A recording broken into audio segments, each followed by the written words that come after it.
G'day guys, welcome back. My name is Wildkard. What a great time it is to be a rugby fan. The Fijian Drua has downed the mighty Crusaders, the arrogant Crusaders, at home at Churchill Park in Fiji. And yeah, I know, I can hear it. I can hear the excuses already. Oh, the Crusaders always start slow after they lost to the Chiefs. It's okay. They're going to come back stronger. Oh, this game, Crusaders lost to the Fijians because they rested all the All Black players. Oh, it's gonna be fine. Razor Robertson will be the next All Blacks coach. It's okay. It's your arrogance to rest the players. It's your decision off the field to lose this game, okay? There's not an excuse. That's not an excuse. Because it's your decision to not play the players correct. You made a decision thinking that whoever's on the field today was good enough to beat the Fijians, and they weren't there to do so. It's a failing of the coaches, it's a failing of the club, and it's a failing of the players. There's no excuse. It's like if you go out drinking the night before, and then you lost the game the next day because you're hungover, whose fault is that?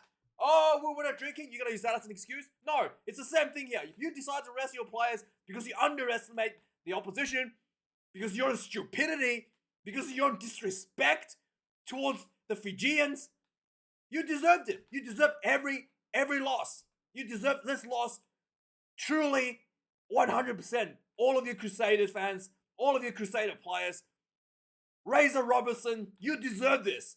This is your stupidity and it's your fault. There's no one else to blame, no excuses.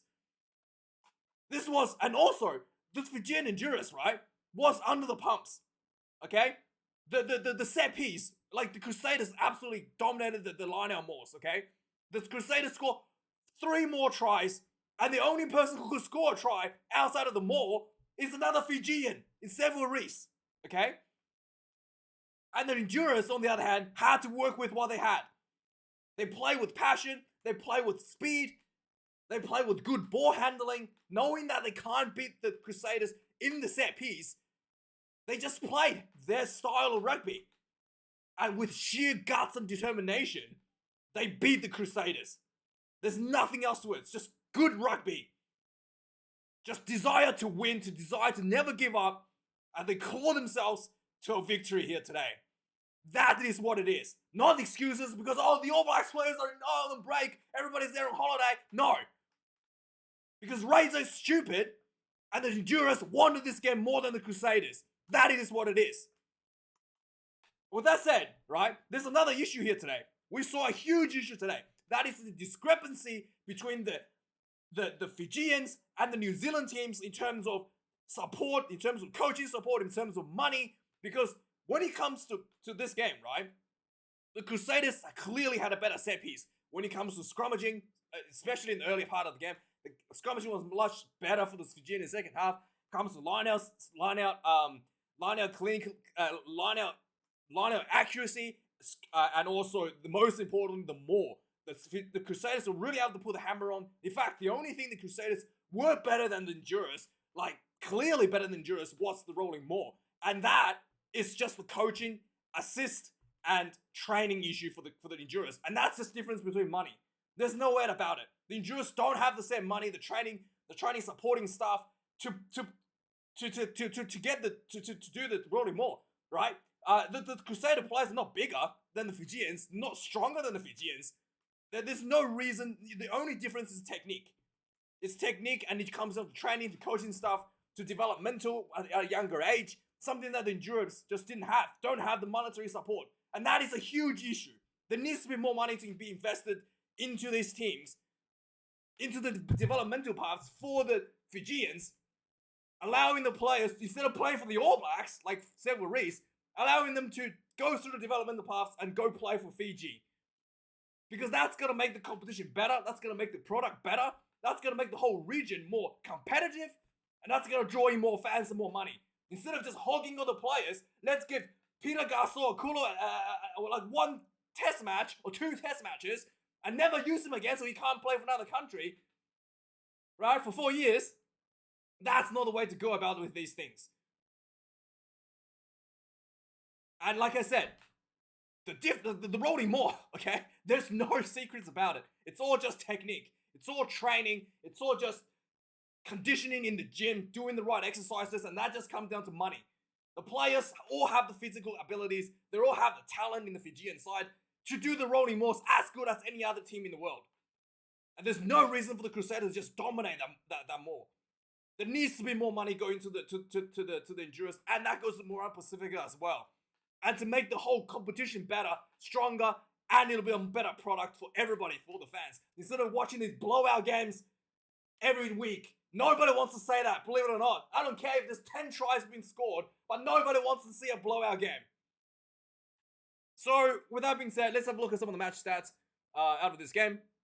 4 tries apiece. The Endurance, like I said, played the running rugby 510 run meters to 330 to the Crusaders. Halftime, the Endurance already leading in run meters, 240 to 221.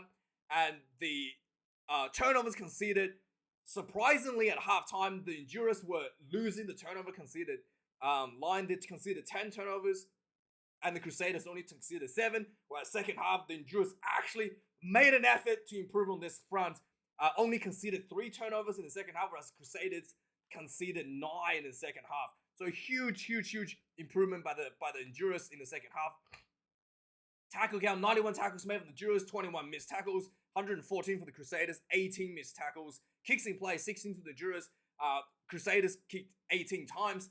The goal kicking is once again another issue for the Endurance. Again, this is just training, developmental and training, and just lack of funding for world-class kicking coaches.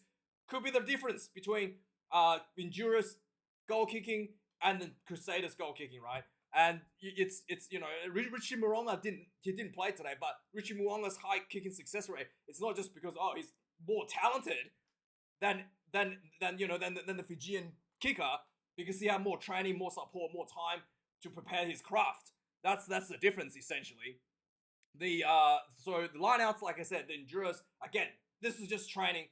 There's no reason for Sam Wildkard to be so much better than the Fijian lineouts. It's just training, just coaching support. Forwards coach just need to get one for the Endurance. Just need New Zealand rugby and Australian rugby to spend some more money in these teams and to get it up there in speed. 5 lineout loss for the Endurance, whereas the Crusaders didn't lose a single one.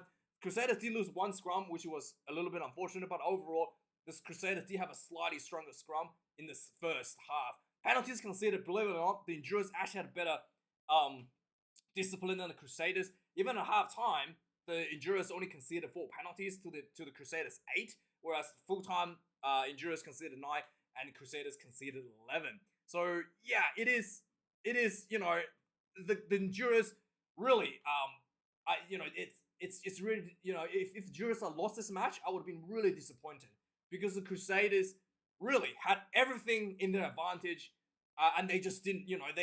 It's their own stupidity that cost them the match. And I'm so happy for the Endurance and for the Fijian fans. This is just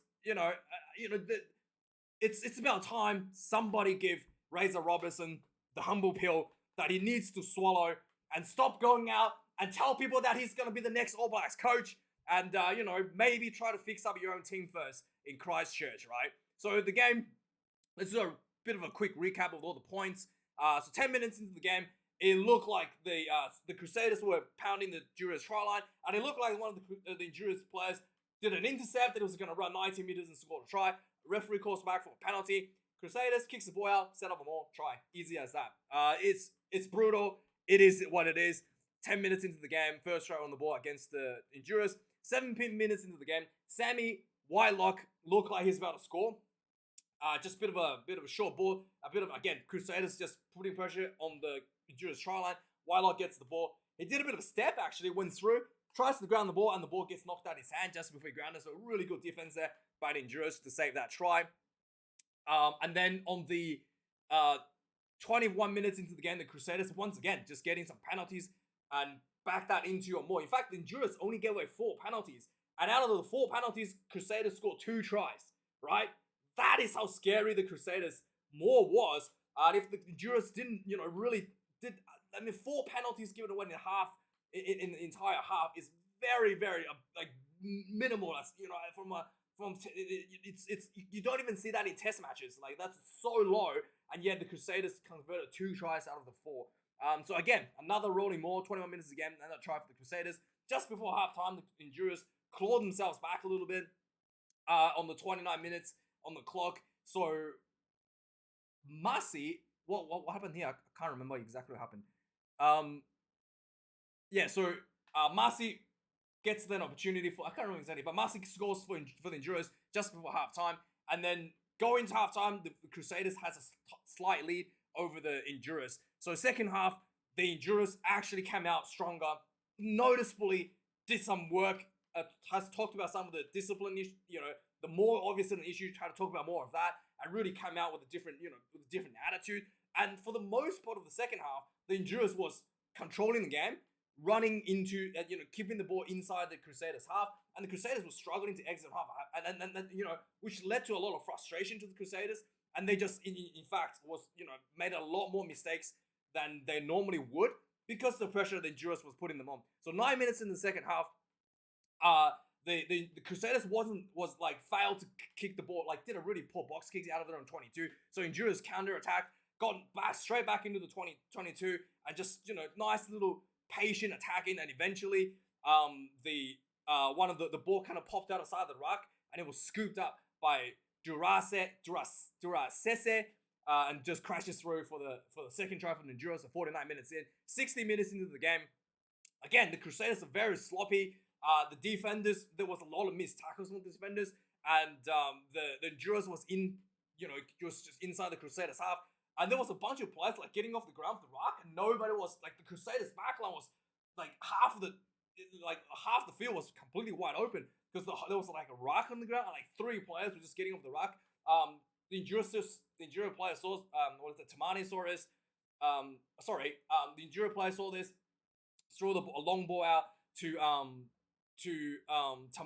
Tamani, and then he runs down the side of the wing. There was almost no one. Then he gets kind of tripped over just before the try line, but he bounces over for the try anyway. 60 minutes in for the Endurers, and then 60 minutes later, the Endurers was feeling a lot of momentum. They get another try on the board to pull themselves ahead by just over 2 tries. So again, I want to give this player a thing because this was actually a really brilliant play. So Kitone Salawa, the number 7, he gets the ball. He almost played like he was a back or something. A little bit of show and go, and he just wiggled himself through 2 or 3 Crusaders defense. It was so nice to see, and just the patience, the flow, the way he moved, it was mesmerizing. Like he was a back or something.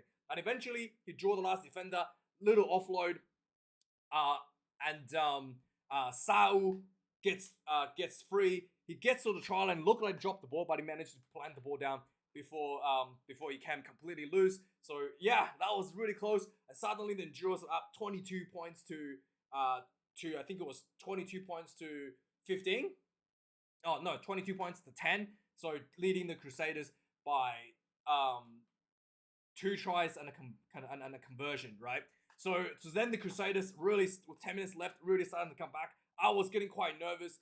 Crusaders were pounding the Endurers try line. They did a rolling more, and it was stopped. So I was really, holding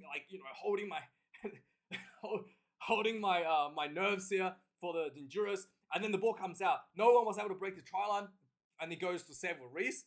He's like, "I'll show you guys how to break the Fijian defense." Steps through a little gap, a little bit of footwork, and goes in for the try. Yeah, the only one who can score a proper try is another Fijian against the Endurers.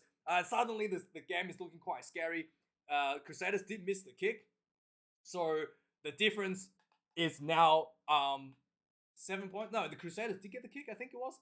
But anyway, so the difference was 5 points essentially after this. Was it 5 points? Anyway, after this was scored, the Crusaders were just down by 1 try essentially, and then the game played on just before, a few minutes before the end of the match. Again, the Crusaders were pounding the Endurers try line, gets a penalty. It looked like the Endurers have held on. It was a bit of a scrambling. The ball kind of went forward or backwards. Nobody knows. And then the referee says it was a penalty. The Crusaders goes for another line out. Another try. More try. And then the Crusaders, the kicker gets the ball, kicks it from conversion. Crusader lead by 2. And this was just looking super scary, super disappointing. And then with about a minute left on the clock, the Endurers kicks off. And it looked like it went too far. But luckily, the Crusaders dropped the ball. And suddenly, the Endurers had a scrum. And the Endurers took the opportunity, took their guts, pounded the Crusaders defense, and eventually ill-disciplined, hands in the ruck, penalty right ahead, and then Juris took a drop goal, he missed, but then they had another shot to go straight for the goal. Man, this was nerve-wracking watching this final kick. It was one, if I was reserve, who did the kick? Number 22, Kemu Valentini, and then he was like, pops it straight through him, and it was like right in front, easy kick, right? But it was just so many missed kicks happened this game for the Endurers. So you're just like, you never know if this is gonna go through or not. But he pops this one through. Everybody's happy. The Endurers lead, beats the Crusaders, takes the lead, beats the Crusader in the dying, literally when the clock is already red, 25-24. What a huge win! And is Razor Robertson still going to be the All Blacks head coach? That is the question. Let me know your thoughts. Cheers.